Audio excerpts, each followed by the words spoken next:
هي الشتا والساعة ايه غير شوية محشي مع حبة شوربة؟ الله على الجمال.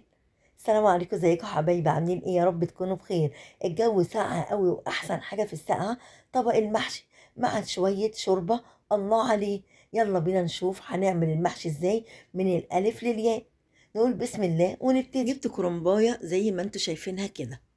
لازم لما اجيب الكرنبايه اخبط عليها من تحت الاقيها بتعمل صوت، يعني تخبطي عليها تعمل صوت، ما تجيبهاش مكبوسه. المكبوسه دي ورقها هيبقى ملفوف على بعض وهتتعبك. بعد كده ابتدي اشيل الورق الاخضر اللي من بره، وبالسكينه اشيل الراس بتاعت الكرنبه. شايفين؟ بغوط كده بالسكينه لجوه بالراحه وبطلع الراس، وبالسكينة عند كل عرق كده زي ما انتوا شايفين بقطعه من فوق وافرغه. شايفين؟ بفرغ كده بايديا، اقعد اقطع كده من الاول، ما بغوطش لجوه، لا، من اول العرق كده بروح قطعاه وبفرغ.